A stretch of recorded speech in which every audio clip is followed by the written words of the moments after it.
Morning, good evening, everyone. And thank you all for joining in. It's so great to have you. Before we start, can you just introduce yourself in the chat box? Tell us your name and where you're watching us from. We would love to know who our participants are. Just introduce yourself in the chat box, your name, and where you're watching us from.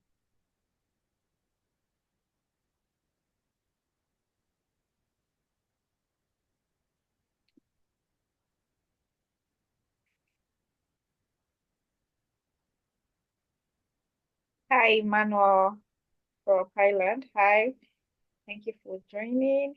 Hi, Uh, Yes. Please let's introduce ourselves in the chat box, your name and where you're watching us from.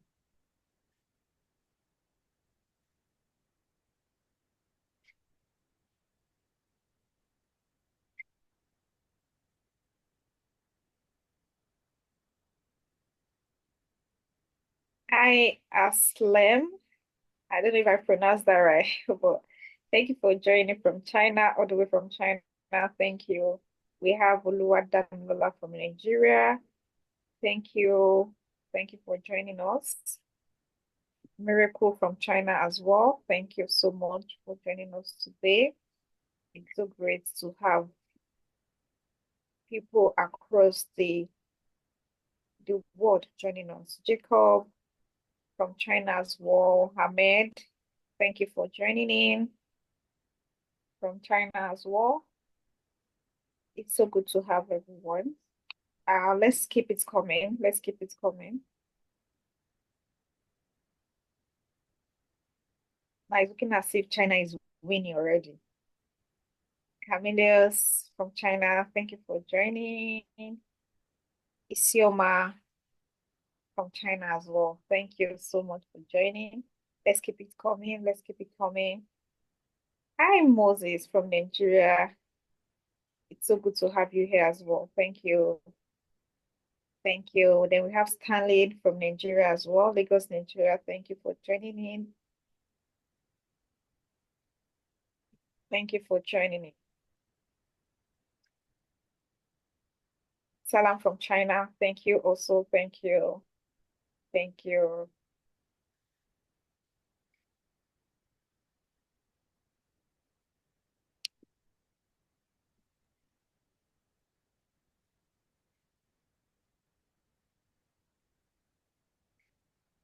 So Bello, can we start? Or do we still wait for more people?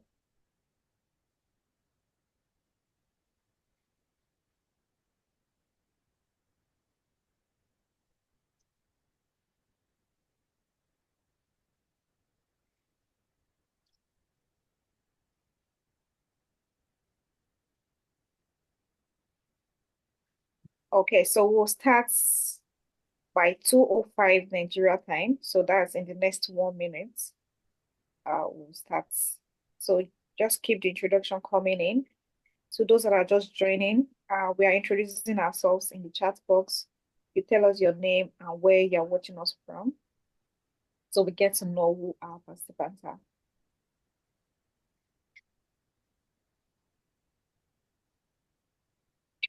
Okay, so we'll start.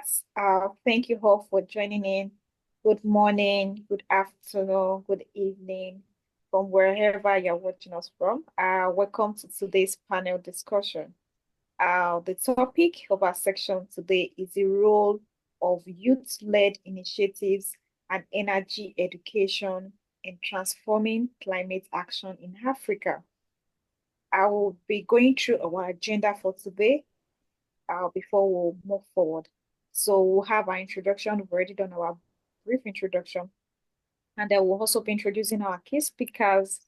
We have our key speakers across the world that would be introduced as well. We also have our panel discussion where we'll be talking about the youth-led initiatives, and then we'll also be talking about the role of energy education as well. So this will take about 20 to 30 minutes. We only have 1 hour for these sections, so we'll have to do everything within the time limits that we have. Uh, Speakers will be having 1 minute to answer each questions, 1 to 2 minutes to answer each questions that will be asked. And then we'll also give room for question and answer. So if you have any questions, please do well to put it in the chat box and we'll also take that. And then we'll have our closing remarks as well. So these are the agenda for today. Uh, my name is Adiola Didiro. I'm the head of strategy and planning at EEM Foundation. EEM Foundation is Education for Evolving Mindset Foundation. The foundation is a non-for-profit organization dedicated to empowering and transforming the lives of children and youth through innovative programs focused on education, climate action, and sustainable development. Our mission in this foundation is to create opportunities that inspire young youths, young minds, foster leadership, and equip the next generation with the skills and knowledge they need to impact their community. So thank you all for joining in every word, in everywhere that you're watching us from. And it is my pleasure to serve as one of the moderators for this event. I am here with me, Bello. Bello, can you introduce yourself? Okay, thank you so much for that opening, Adiola. My name is Bello Ahmed, and I am a meteorologist in the Nigerian Meteorological Agency. I am also a PhD student studying atmospheric science in the Ocean University of China. And together with Adiola, I will be a co-host to this event. So today we have the opportunity to delve into how youth across Africa are making significant strides in climate action and energy transformation. With a focus on energy education and innovative solutions, we aim to uncover how young leaders are driving sustainable change. So first, we will start with introductions, followed by discussions just like on how youth-led initiatives and energy education are shaping our approach to climate challenges. So we encourage you to participate actively in the Q&A section, which you will use the chat box to do that. So we are honored today to have a panel of distinguished speakers. First, we have Mr. Ejiro Jamani. Mr. Ejiro Jamani is the Honorable Commissioner of Environment of Delta State, Nigeria. He has been instrumental in spearheading several youth-led initiatives aimed at combating climate change in the Niger Delta, which is a region that is both rich in oil and heavily impacted by environmental degradation. Also, we have Professor Chukwuemeka Oguze. Professor Chukwuemeka Oguze is the Vice Chancellor, Research and Development, Federal University of Technology, Owerri, Futo, in Nigeria. He is an expert in renewable energy and materials research.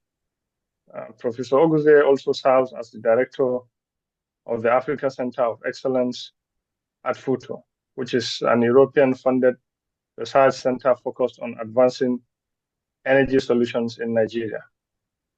And we also have here with us Dr. Bright Okonkwo. Dr. Bright Okonkwo is an associate research faculty, Corrosion Center of Nuclear Institute of Corrosion Science and Technology in China. He's an expert in Brics Youth Energy Agency. Dr. Okonkwo specializes in nuclear reactors materials with a focus on Gen 3 and Gen 4 technologies and contributes to energy strategies within the Brics framework. At this point, I will hand over to Adiola to continue with the introduction. Thank you. Thank you, Pedro. And also we have here with us Dr. Emmanuel. Dr. Emmanuel is the postdoctoral research Irish Climate Analysis and Research Unit, National University of Ireland, Maynooth. Dr. Emmanuel's research encompasses physical oceanography, climate science, ocean circulation, and air pollution, providing a comprehensive perspective on climate changes and solutions. Last year with us, we have Dr. Jacob Oloketuyi, faculty member, Department of Physics, Bamidele Olumina, University of Science and Technology, Nigeria. He is also a researcher at Southwest Jantog University, China. Dr. Loketuy's research focuses on solar active regions, green line, corona emission, and solar flares, contributing to the understanding of solar influences on climate. We also have some partner here with us, and we have the Ministry of Environmental Data States, and they also have OAAD within us. So thank you all. Thank you, our partners. Thank you for this opportunity, and thank you to Brics Africa as well, Brics Russia, for this opportunity given to us. And thank you to all of our members that are joining in all over the world. We recognize you and we appreciate you. So moving forward, we would move next to the questions we have, and then we'll be directing it to our speakers. So please, if you have any questions, please do well to put it in the chat box. We'll have the sections whereby we'll take all the questions, and we are hoping we'll be able to take everything before we close the section. Thank you so much. And my first question here would be going to be addressed to Prof. Oguzi. We are going to be discussing majorly about the government side questions. And before I move forward, I would really love to recognize the Organization of Africa Academic Doctors within us. Thank you for joining. We appreciate you. So Prof. Oguzi, how can youth participation influence national policies on climate change in Africa?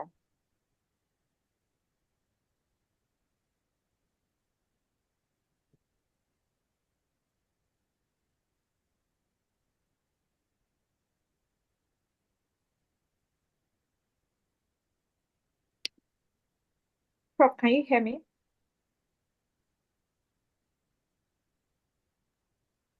Okay. Oh, sorry. Okay, it's muted.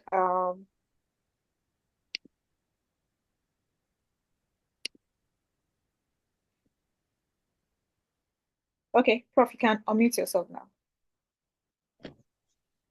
Yeah, thank you very much. Good afternoon to everybody. Good afternoon. Good afternoon to everybody, and Good afternoon, thank you to us for giving me this chance. So going to the question, first of all, I want to congratulate you guys for putting this up. It's a good initiative to engage with the youth and to make them to realize the important role they play in defining Africa's climate future and the need for youth to get involved, to improve their capacity and their intellect and knowledge. Energy is the key to development, and whether we like it or not, the transition is with us. We have to be part of the energy transition, and we have to develop those technologies, the renewable energy technologies, to ensure that we are part of what's going on in the world. And we are lucky it's happening now. So there is an opportunity for us in Nigeria, in Africa, to catch up and to key into what is happening. So the youth have to get involved, improve their capacity, get educated, improve their skill sets, and get involved. I don't think our youth are sufficiently enlightened about the issues of climate change, energy transition, and renewable energy. So, and we can't influence government, we can't influence society if we are not equipped to do that. So the first thing is for youth to look for ways, they have to look for ways to enhance their capacity, improve their skill set, so that when they speak, the government will listen. Thank you very much. Thank you very much, Prof. Thank you for that wonderful response. Your answer wants me to ask because I know people are curious to understand what climate change is. Can you just briefly explain to our audience what climate change is all about?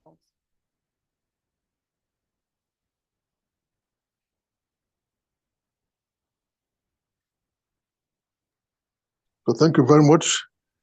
Well, for me, climate change is a result or the consequence, the main consequences of our irresponsible use of natural resources globally, right? And climate change is a change in climatic patterns brought about principally by global warming.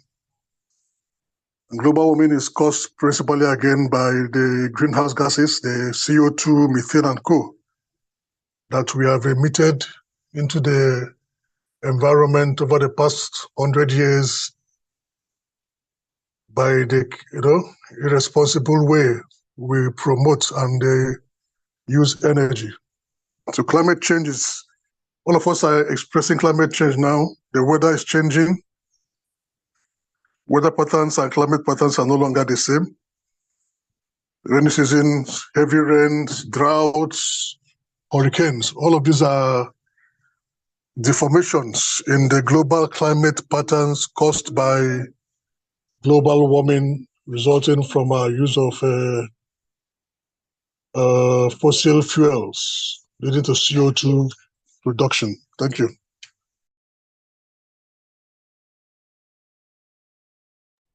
Thank you so much, Prof, for your answer. I will leave the next question to Bello to ask. Thank you, Prof.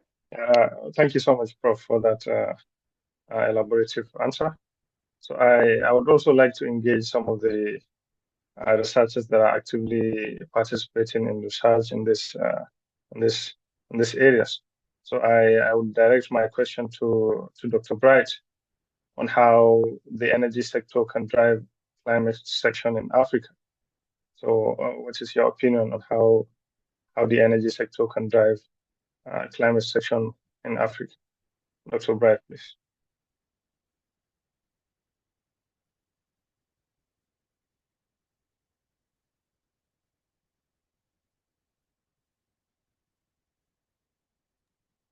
I think Dr. So Brown is unmuted. Sorry about that. Yeah. Thank you very much for the question. I would continue from where Professor Ogoje just stopped, because when we talk about climate actions and we talk about greener source of energies, they are both interlinked. And some youth-led innovations can significantly drive these actions. For example, we are gathering here today to advocate for more audience in Africa for energy transition, from fossil fuel to renewable energies, nuclear energies, more greener sources of energies. So this advocacy can lead to policies, can drive policies within the government. And at the same time, we're trying to reduce carbon emission, which is also in turn having effect on the climate actions. Also, there are several ways. For example, there's an entrepreneurship side to it. Currently, other continents are actually harvesting so much from solar PVCs and other sorts of energy sources. And there's massive investment in technology in that area. And so many of us, even cars and appliances currently are using solar systems and all of that, like hydrogen systems and all of that. These are other energy sources that people are also. So if we can key into it in Africa, it can lead to development in our economy. Because if we invest more in renewable energies, if we invest more in other energy sources due to energy transition, at the end of the day, the economy also will pick up in Africa. There are several ways to it. Maybe also we can talk about green entrepreneurship. Many young inventors have started businesses that are focused on sustainable practices in Africa. So this can spur economic growth, and also can lead to the adoption of green technologies within Africa. Is it digital solutions? Several ways. There are actually several ways that, and when we invest more on this, we make energy affordable because if there's more innovations into solutions that could bring uh, better ways of manufacturing greener sources of energies and all of that, then it becomes cheaper.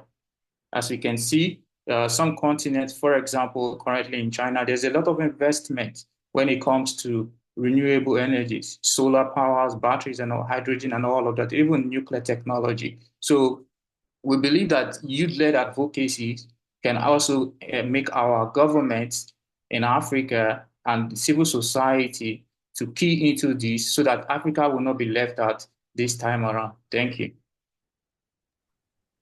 Thank you so much for that response, Dr. Bright.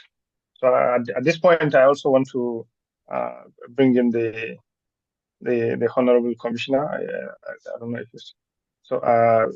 You have mentioned some very important points, and I would like to ask a question: how can the youth-led initiatives better collaborate with governments and international organizations, such as to scale their impact?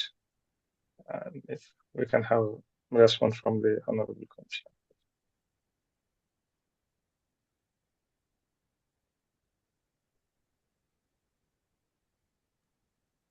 You're muted, So we Mrs. Okay. Brics. Okay. So, Yeah. Can you hear me now? Yeah. Okay. yes, thank you, ma'am. Hello, everyone. It's great to be here. I'm here on the premise of the representative. The Honorable Commissioner is unavoidably absent due to exigencies of his office. And it's a great thing to deliberate on this critical issue on, the role of youth initiative in energy education in transforming climate actions in Africa. It is apt because given the challenges we are facing now in the world globally, climate change and energy poverty, this is the right time. There's no better time than this. So going to your questions, how can youth-led initiatives better collaborate with governments, and international organizations to scale up their actions? First of all, the first thing is education. Climate literacy is key, or energy literacy. If you're not informed, there's no way you can address the situation on ground.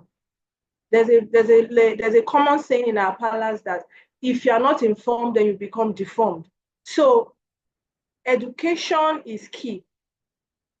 Energy education, energy literacy is one of the things that the youth need to better collaborate, because if they don't know what policies government are doing or what are the things government are carrying out in terms of climate change mitigation and adaptation, then there's no way they can incorporate that which they have, to be able to collaborate to achieve the transformative change that we need in terms of energy education. Then they can also, through engagement, they need to engage. They need to engage with ministries, departments, and agencies, to bring out their innovations, because youths are innovative in nature. They are. And so if they don't engage, there's no way they can, bring out that which they have and incorporate in the change that we are looking for right now. And also, they need to align their goals. They need to align their goals with the strategic goals of the government. That way, we can bring out the transformative change that we're talking about, like the NDCs, the SDGs, whatever goals the youth-led initiative have should align with the NDCs, nationally determined contributions, which are the commitments to reduce greenhouse gas emissions, and also the sustainable development goals. Their goals and aspirations need to be aligned with set goals, already existing goals of the NDCs. Then engaging in implementation of projects, co-implementation, they need to engage in that. I think I want to stop here. Thank you. Thank you so much for that response. So Yes. Thank you, Mrs. Brics. I think I would like to introduce you properly. She is the Director of Climate Change, and she's representing the Honorable Commissioner. So thank you so much for that wonderful education, and it's so great to have you here with us. Thank you. My next question would be directed to Dr. Emmanuel. And as majorly, I would appreciate if you can give us examples of energy education projects that have empowered African youths to take climate action. Again, please. Okay, can you give examples of energy education projects that have empowered African youths to take climate actions? Yeah, thank you for that questions. No, there have been several energy education projects across Africa that have successfully empowered the youth to take climate actions by providing them with the knowledge, skills, tools to implement clean energy solutions. You know, such an example of such organizations that we have one called the Solar Sister. So the Solar Sister is a social enterprise that focuses on training women and young entrepreneurs to deliver clean energy solutions to off-grid communities in the sub-Saharan Africa. We also have one called Energy for Impact Youth, and as in Energy for Impact Youth Energy Enterprise Initiatives. They are domiciled in Kenya, Tanzania, Rwanda, and Uganda. I mean, they actually helps to provide technical, business, and financial training to youth who are interested in launching energy-related enterprise. We also have others like African Youth Energy Innovative Programs. So they help in providing support for young innovators across the continent. So we also have others like Green Building Council of South Africa. We also have the Young Africa Leaders Initiative, the Bright Green Renewable Energy Initiative in Kenya. You know, we have the Greening Youth Foundation, and we also have the EcoScope program and the Youth Climate Innovative Labs. You know, all these initiatives actually helps in providing knowledge, they helps to train, they helps in introducing and making the youth conversant with what is actually happening and giving them the power to provide the necessary solutions. Yeah, thank you. Thank you so much, Dr. Emmanuel. With the examples that you mentioned, I would love for Dr. Jacob to give more or less like a global conversation. How can African youths now, how can they influence global conversation based on this example that have been listed? And what are the initiatives that can be put in place as youth to influence the global the climate change in Africa? Dr. Jacob.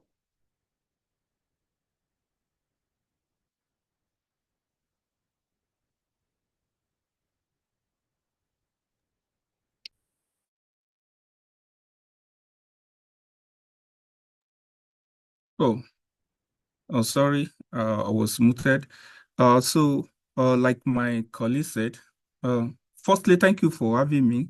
Like my colleague said, Africa is a continent with unique opportunities. Of course, we have our unique problems, and with that, we have our own unique opportunity and how we can address our own problems. In the area of disseminating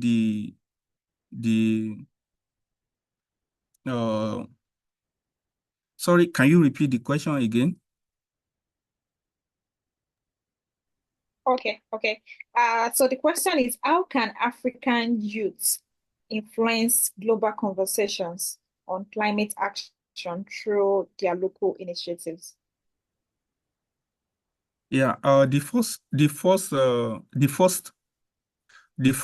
point I would like to make is area of social media. The African youth, we are very vibrant, and many of our people are online, on TikTok, on Facebook, on Twitter, LinkedIn. A number of us are well informed and we are well represented online. So there are many ways we can disseminate this action through social media. Also, we have education like online courses. We can engage youth in the online dissemination. Then we also have local networking with other partners across the world. Of course, today is much more easier to connect with people in the other world than than before, with the use of internet. Now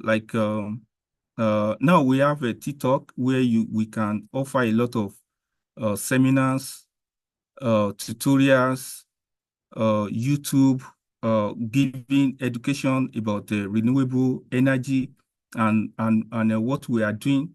For example, like I said earlier, our problems are actually unique.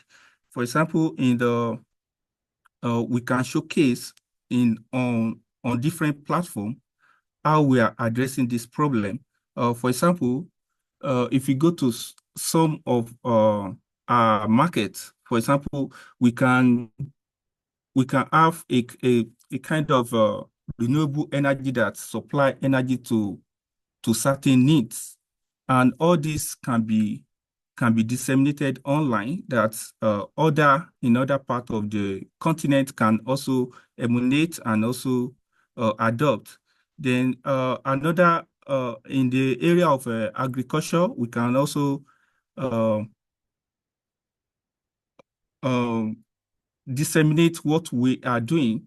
For example, renewable energy can be applied on the farm by the farmers, which include applying local renewable energy to solving basic farming problem like irrigation. So now let me stop here for that speaker. Thank you. Thank you so much, Dr. Jacob, for your response to that question. So I would like to engage Professor Oguze again after giving us an interesting response to his first question. He mentioned the importance of renewable energies. So the question now is, how can schools and universities integrate energy education into their curriculum? I know that to promote sustainable development. Professor Oguze, please. Yeah, thank you very much. So I'm aware that in other countries, renewable energy and climate change have become infused into curricula right from the primary school level. That's what you have to do in Nigeria to be able to get the message across.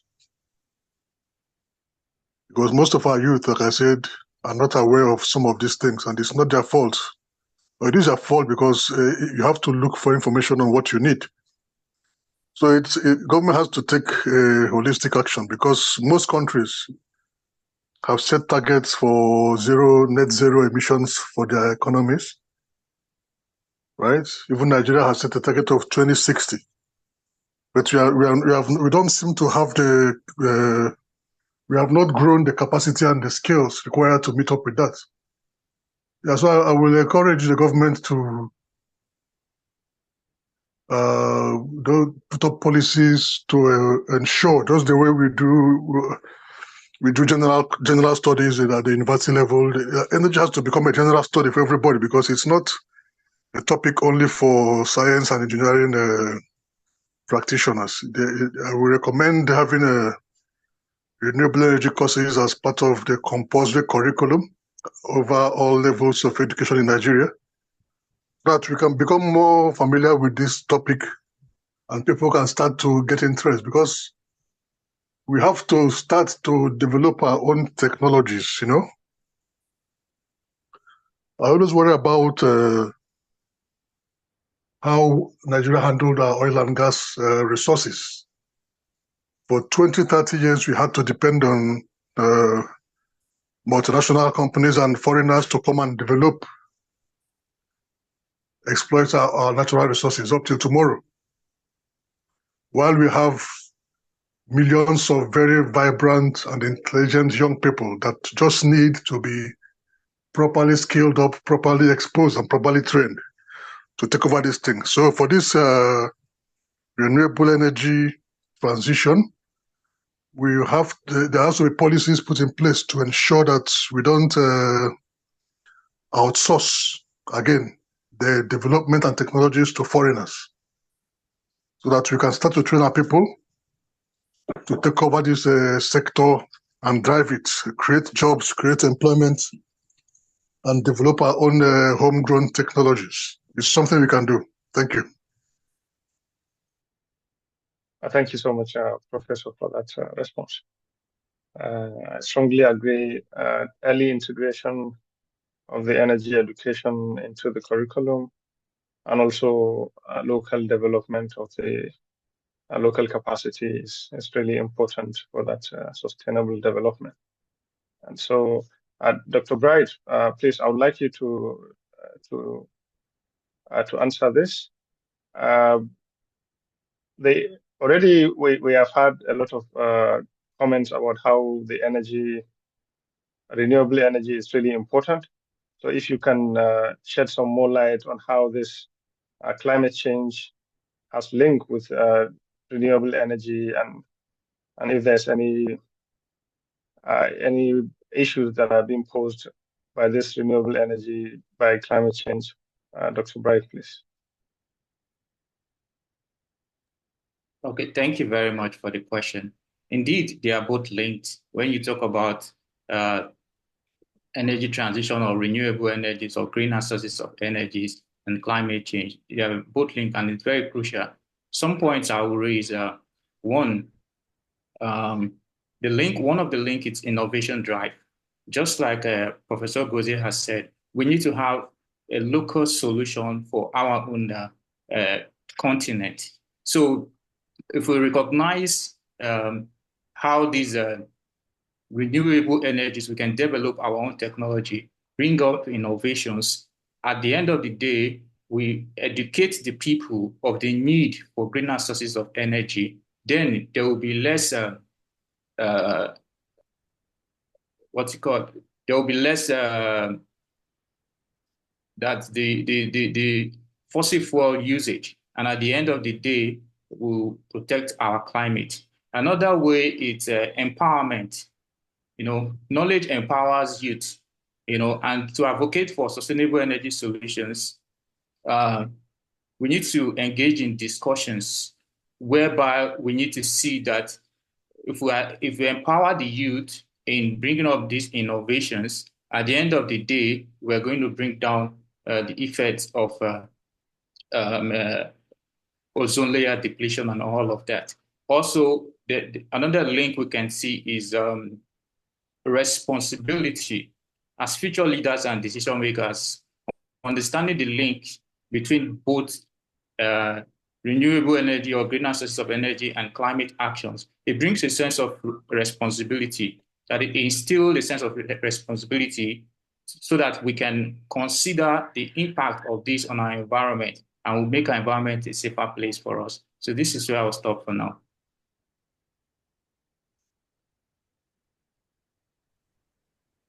Thank you. Thank you, Dr. Bright. Before we move to the next section, I want participants to drop any questions you have. Kindly put it in the chat box. We are going to attend to it. We are gradually coming to the end of the program, and so if you have any question, please drop it in the chat box so that we can address, and we can take that as well. So thank you so much, Dr. Bright, once again for your answer. My next question will be going to Mrs. Brics, representing the Honorable Commissioner. And the question majorly is, what challenges do African youth face when engaging in climate action? And how best can we overcome it as a community?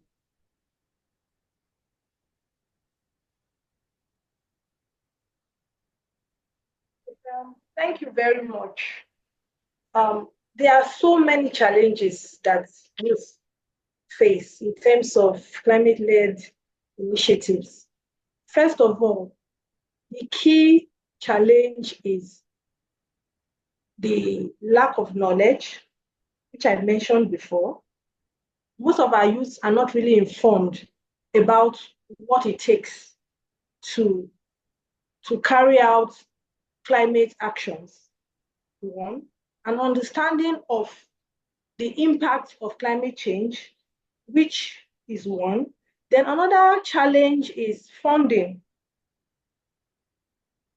The average African youth is challenged with access to funding.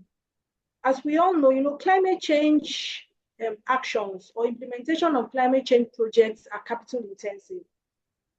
Mitigation projects, adaptation projects are capital intensive. So limited access to funds tends to stall actions that are led by youth in carrying out transformative actions.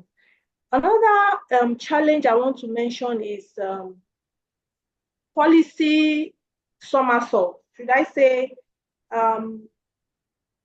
policy barrier or institutional barrier? Sometimes most of our policies in Africa do not really incorporate youth-led actions. So it tends to hinder youth from carrying out their climate change actions.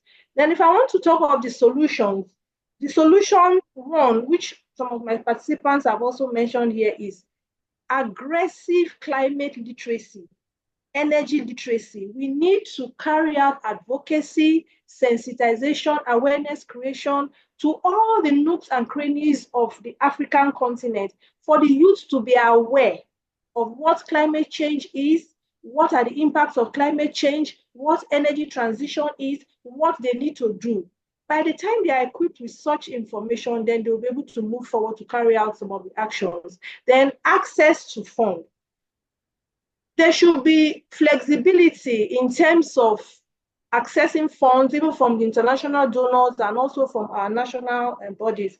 Because even in projects that you want to carry out back here, even in the States, there's always difficulty in accessing funds. So flexibility in accessing funds is one way you can, surmount this challenge. Then what was the last thing I said? The policy institutional barriers. Incorporation of youth-led initiatives into our policies will also help in stemming this tide. Thank you. Thank you so much for that beautiful answer. I think you've been able to enlighten us to know what are the solutions and what are the challenges as youths that we are supposed to take. And this will now make me to ask Dr. Emmanuel this next questions. Dr. Emmanuel, what are some key areas where African youths can introduce technological solutions to mitigate climate change? So we are talking about technological advancements or solutions that you think that youths can use for this climate change. Dr. Emmanuel. Yeah, thank you, Adiola, for that. Good questions. There are different areas that the youth can actually deploy innovations, technologies, and skills. One of such areas is the renewable energy. When you look at countries across Africa, we tend to have different natural resources. Some areas tend to have high wind, some high sun intensity, and some are close to to high water bodies. So we could deploy these natural resources in building what I call, equipment that are not actually run by fossil fuel, but are run by maybe sun, the wind, and let's say hydropower. So those technology are being, so I can call it solar technology, wind technology, and hydropower technologies. And when this is being employed, so it will help actually to kind of mitigate against climate change action, as in climate change. And on the other side, so we also have what we call off-grid solutions. So African youth can lead creations of decentralized, energy systems that can bring electricity to remote areas without relying on carbon-heavy energy grids, and reducing emission and improving access. And there's also what is being referred to as smart agriculture and climate resilience farming. So under that, so we have what is being called precision agriculture.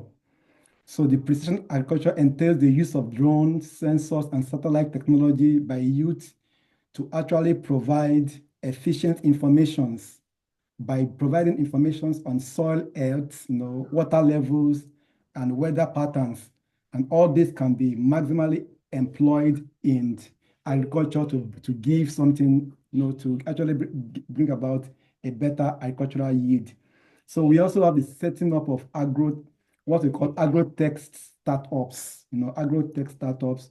So through the use of mobile applications or platform, youth-led startup can provide farmers with real-time data on weather forecast, pest controls, climate resilient crops, and all this would actually help to reduce environmental footprint of agriculture. Yeah, so I would like to stop on these few points. Thank you so much for that response, Dr. Emmanuel. So, and I want to talk about energy efficiency here, since we are talking about energy, and I would like to direct this question to Dr. Bright. How does knowledge about energy efficiency contribute to climate action and sustainable energy use in Africa?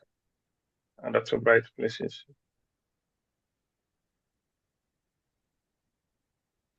Please come again. Yes, so the question is, how does knowledge about energy efficiency contribute to climate action and sustainable energy use in Africa?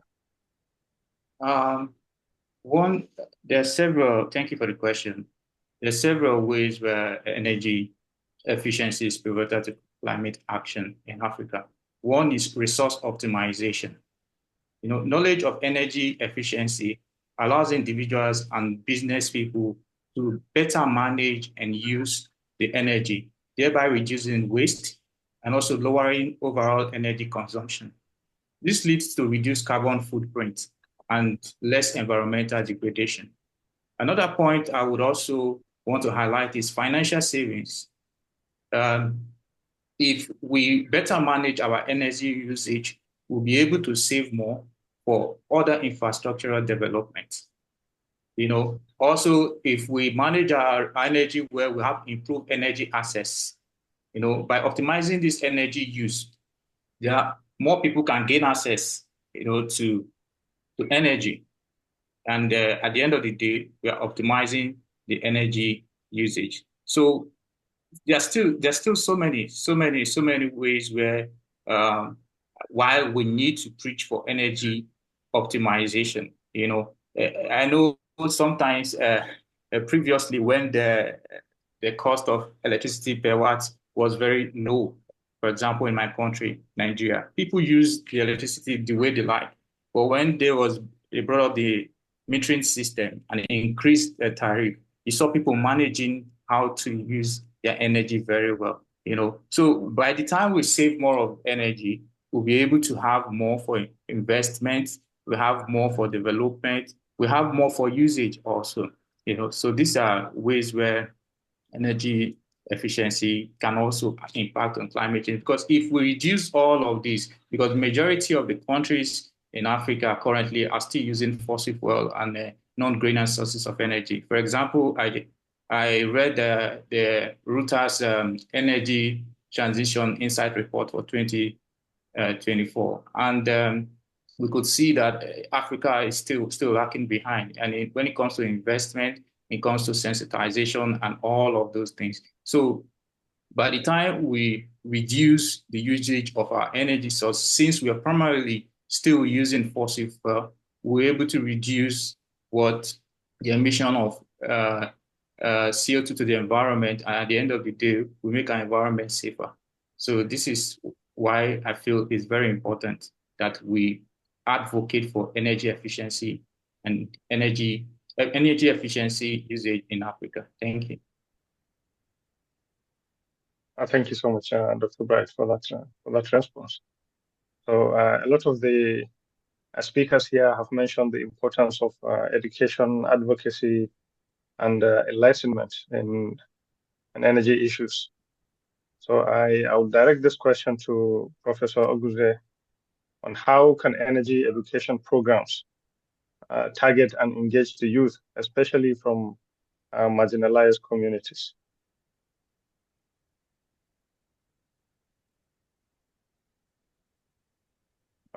Professor Oguze, if he's here with us.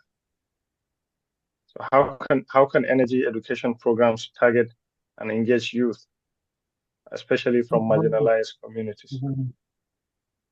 Well, there are programs. I don't know how you can target the youths other than to encourage the youths to take advantage of these programs. You know, we need to, for instance, we have a center that is devoted solely to energy, renewable energy systems. We're having a problem getting people to come and enroll in that center. So our youth need to understand that this drive to renewable energies is inevitable, and there are specific skills that will determine and influence jobs in the near future. So those that want to get key in will need to get educated. You know, do the courses, do the degree courses, do the short courses, do the online courses, anything to just improve their skills and prepare them for this sector that is coming. Thank you.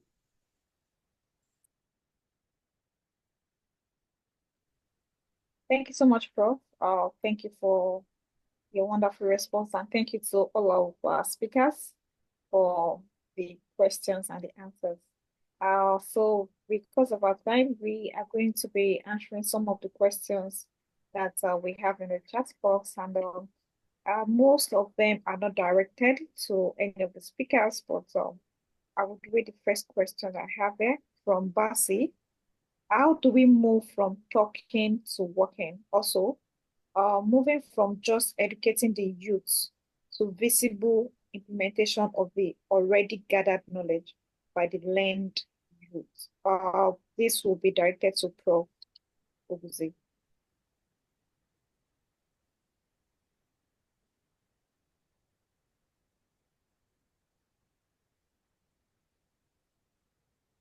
Don't you understand that question, right? Because Yes, I don't think we have gathered enough knowledge in Nigeria yet, for instance, about the transition, right? All the information about Nigeria's renewable energy potential have been gathered by foreigners. There has been no Nigerian initiative in this regard yet. So I don't think it's to say that we've gathered enough. The point is people should key in. That is a reality. The next oil company will be the renewable energy sector. So people have to key in, you know, and that's it.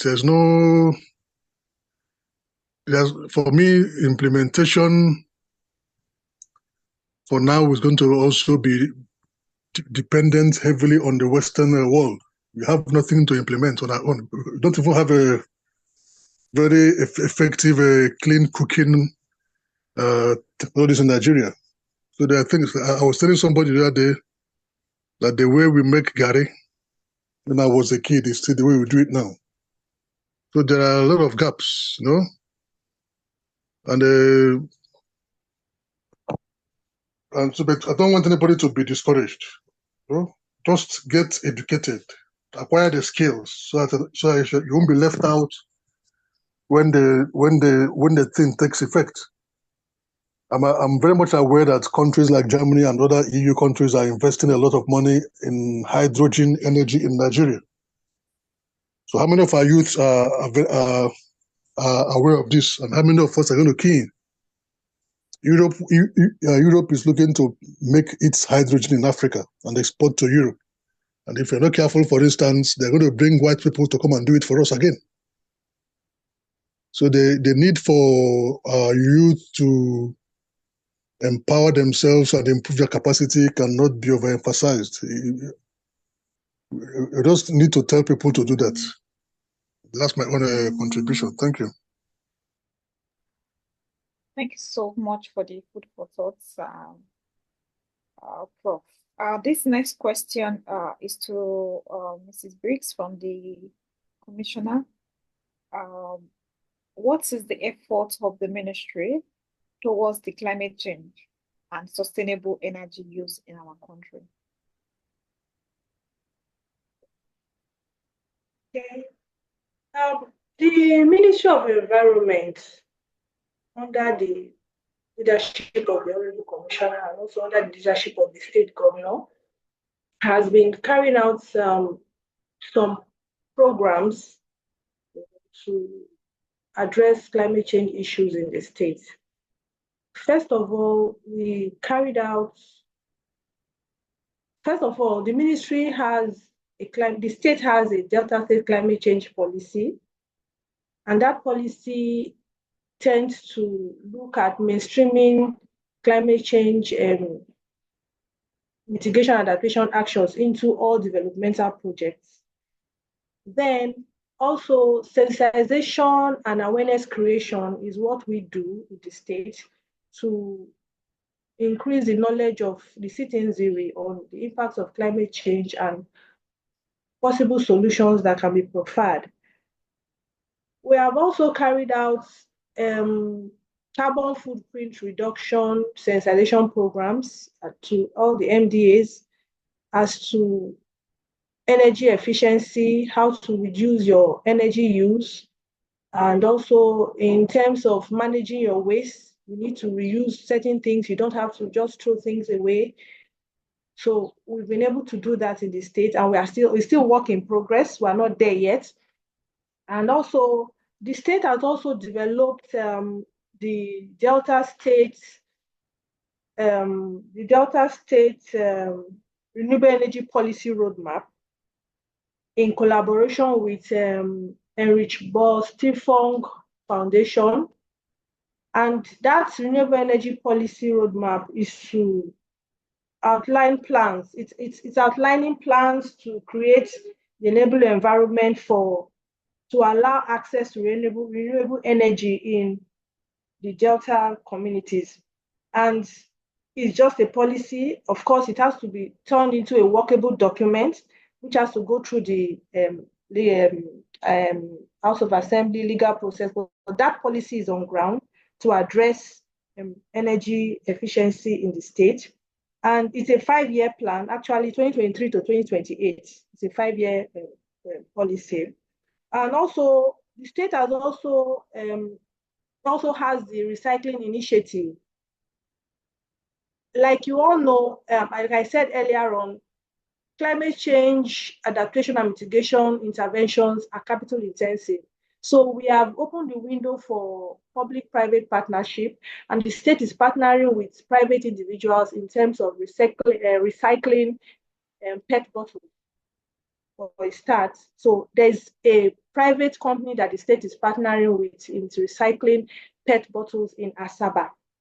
This your Coke bottles and your bottled water. So if you come to the city of Asaba now, you cannot see bottles lying in the streets defacing the environment because people are already aware. Sensitizations were carried out. So you go to occasions and you see people scrambling to pick empty bottles that people have used because there's something that they need to get, a little incentive from the recycling plants. And so that is ongoing. And we intend to extend it to other private sector partners to be able to scale it up to other areas in the state. Then we also, the Clean Cook Stove Initiative The state is also having the Clean Cook Stove initiative, where we use clean cook stoves that, definitely you cannot rule out the fact that the rural women will just stop using firewood. You can't rule that out. So the initiative is to produce a stove where you can use maybe 1 or 2 sticks, placing less burden on the forest, thereby addressing the issue of deforestation. Also, developing briquettes from waste materials like your kitchen waste and all these things to produce briquettes that you can use for cooking. That is also an initiative that the state is still doing. And there's also the issue of the tree planting initiative to increase the carbon sequestration of the Delta environment. So these are the little initiatives that we've been carrying out in the state. It's still work in progress, like I said. We'll get there someday. Thank you.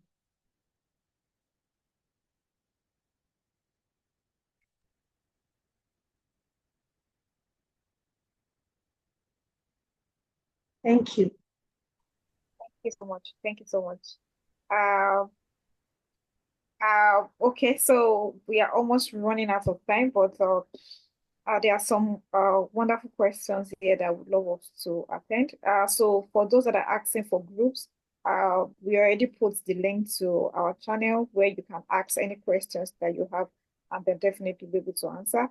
And they also have the links to follow us on all of our social media pages. Kindly do so. Please check the chats and follow through on that. The next question is: building and construction contribute to the highest percentage of emission of the environment. Building adaptability and mitigation through materials of natural forms have been highly researched on to be more effective agents of climate responsive designs. How does the government intend to enforce the use of natural materials forms, such as bricks, and cut down EMS? I think this is directed to Mrs. Brics as well. Please come again. Okay, so the question is: how does government intend to enforce the use of natural materials forms such as bricks and to cut down EMS usage? So that's how does government tend to enforce the use of PMS? Yeah. Yes. The PMS? So natural materials such as bricks. So we have bricks as natural materials, and then to cut down EMS. Okay. First of all, government cannot just start stopping people from using cement and just go to use of bricks. First of all, I think what government needs to do is desensitization and also training on the provision for industries that will now produce these bricks for use. So it is a step. It's something that has to take a process. So that is also what government is going to look into, how we can do that. So it's something that has to be done in a progressive manner. So that is just what I can say for now. Thank you. Thank you so much. Thank you so much. I think this last question will be directed to Dr. Emmanuel. Currently in Africa, where there is shortage of energy, are you sure Africa can achieve industrialization with only green energy source alone? All the countries emphasizing on green energy have already passed industrialization. I think that's to Dr. Emmanuel to answer. Thank you for that wonderful questions. Yeah, I would like to make a comment as regard a question that was asked earlier on. And Professor Goze emphasized the need for more education. That is quite necessary. I also want to just add a point to that, that beyond education, so there's also a need to acquire skills. You know, when you are talking about the transition from the use of fossil fuel to the green environmental friendly products. So many of our youth have been taught in the universities, they have the theoretical knowledge, but how to implement those knowledge to the benefit of the masses is a major problem. So and that is why they need to acquire skills. Maybe we need more of people that are handy, people that could put up things, that could build a little turbines, a microgrid turbines, that could actually put certain structures on ground that will be rotated by the wind, and it will translate that wind into an energy that can be used to power different tools, just like when Mrs. Vivian was talking about the clean stoves. So clean stoves can be powered by solar, as in by the sun. So they could be powered by different means. So, and such things will actually reduce the usage of those major contributors of of those gases that actually affect the environment. And on the question that I'm being asked, sincerely, when you understudy most of these countries that are pushing for the green energy, take for instance, look at China. China is combining the green energy, solar, and the use of solar panels, solar energy in some regions that have high sunlight. And they're also using maybe what we call hydropower in some regions. And in combination with the use of fossil, when you come to the Europe, so to the European countries, so it's just a combination. So I've not seen any country in the world. I've been to a number of countries in the Europe, so I've not seen any country that is majorly living on the so-called green energy. It's always a kind of combination, harnessing some natural resources that are domiciled in some regions to actually reduce the overall contribution of this. Yeah, thank you.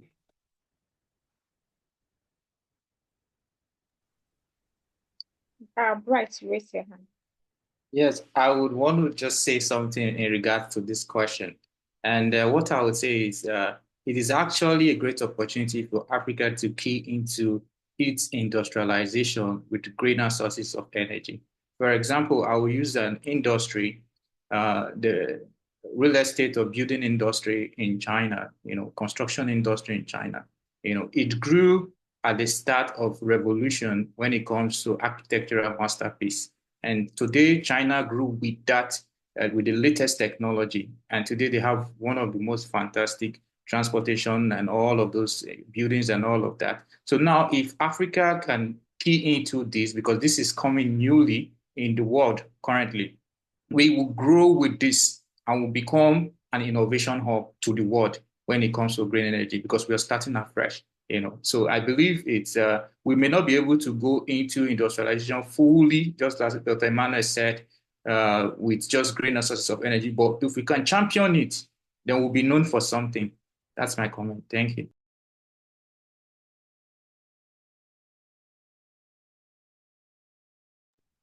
Dr. Jacob, you can go ahead, sir. So in addition with what my other colleagues have said, we don't need to look at powering our economy with just one source. Even with the hydropower, it has its own, with other fossil power, it has its own disadvantage. I once lived in Beijing before, and during that time, it was always cloudy. Then I've been to a number of some cities like that during the winter but now, because China has switched completely in that zone to renewable energy and some other energy sources. So there is no more, the city is very clean, no more cloud and all that. So what we should be focusing on in Africa is powering what really matters. And government should introduce subsidy. You don't allow any type of energy provider to take advantage of whatever you have. And personally, I think we should focus on industrialization. Sometimes there are some activity that does not require much energy. For example, currently we need a lot of input to agriculture, and we rely on natural rain. This is old way of doing things. We should start using irrigation. And in most of our farms, we have streams.